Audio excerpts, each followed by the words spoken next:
Hi, thank you for watching Dig Into China. I'm Dong Shang. If you have not done so already, please subscribe to my channel. Thank you very much. In 2018, Ya bought an apartment in the central Chinese city of Zhengzhou. It is 85 square meters costing 1.2 million yuan, about $174,000. Back then, he thought it was the start of a bright new chapter. Although it was a bit pricey, but Ya liked the location and figured the property prices would likely keep rising. Plus, the monthly mortgage of 5,300 yuan seemed affordable. Yet, 5 years later, Ya is close to losing everything. Last year, China's economy slowed significantly due to zero COVID measurement, and the debt crunch in the property sector hit business hard. Ya has been directly impacted by the downturn because he designs advertising materials for new real estate projects for a living. The 32-year-old lost his job in mid-2021 and hasn't been able to find full-time work since. Doing freelance work can hardly earn enough to pay the mortgage. Unless things change soon, he worries the bank will repossess his home. Ya is far from alone. Amid economic downturn, falling housing prices, plunging business revenues, and widespread layoffs, China is seeing a surge in home repossessions. In 2019, the number of foreclosed homes was 500,000. In 2021, it is more than 1.6 million. The number of legal cases involving banks prosecuting mortgage defaulters has also increased significantly. In Ya's home city of Zhengzhou, several hundred homes are now being foreclosed every month, and the number is increasing every day. A local real estate agent specializing in foreclosure revealed.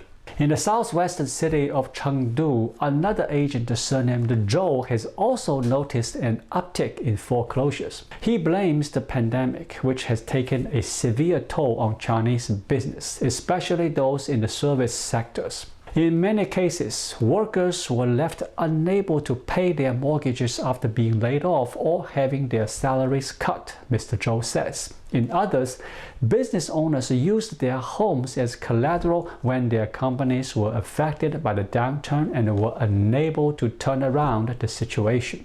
Many people are forced into foreclosure because they incur a large number of interest penalties after violating their mortgage agreements, says Zhou.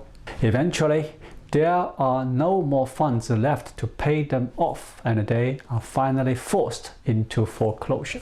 But the surge in foreclosures isn't just a result of a short-term economic shock. It ultimately reflects deeper problems in the Chinese economy. For decades, China has relied on the property market as one of its main engines to fuel growth, even though the housing boom was leading developers and households to take on worrying levels of debt and left both vulnerable to a downturn. Lu Qiyuan is an economist based in the southern city of Shenzhen. He said, "The debt leverage of enterprises and individuals remains high. The capital gains from the leverage are owned by a small number of people, and a considerable amount has been transferred abroad."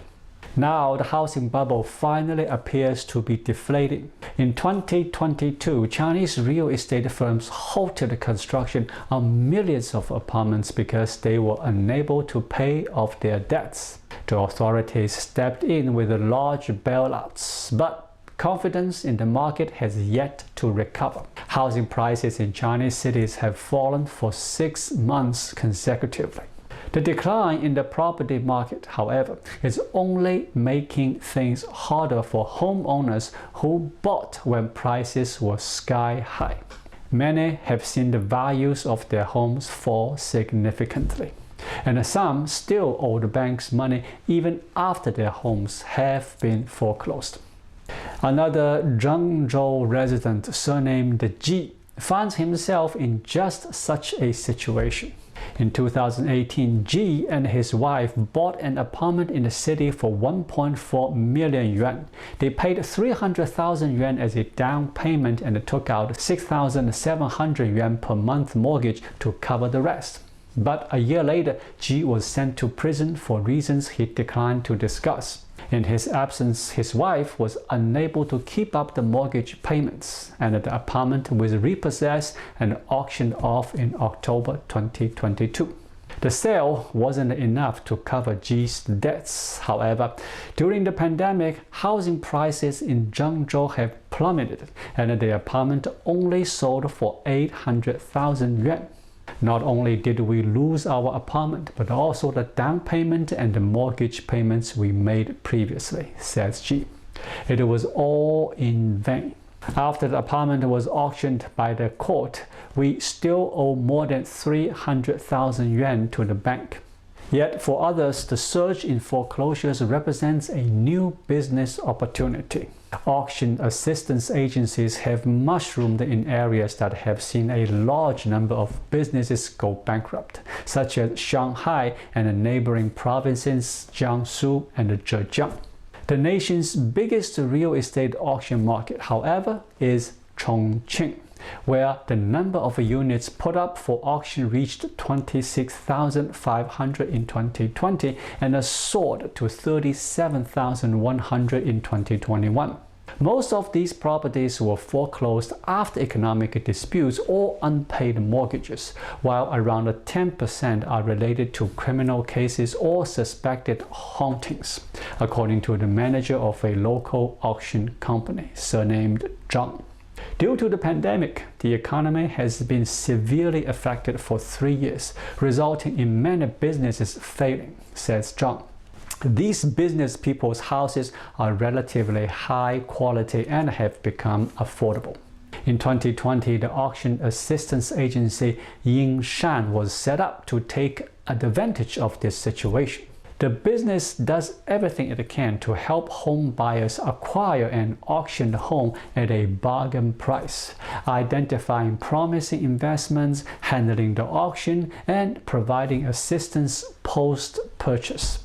An important part of the process is making sure there will be no after-sale complications, Zhang says. Yingshan is careful to investigate the reason why a property was foreclosed, the original owner's identity, and whether the home has multiple mortgages. In most cases, people subject to enforcement are cooperated because the court is auctioning their home as they owe money to the bank and are unable to repay it, Zhang says. The majority of them can't defy the law and are forced to accept an auction as their only option. Ya, the homeowner in Zhengzhou, is hoping he can avoid that fate.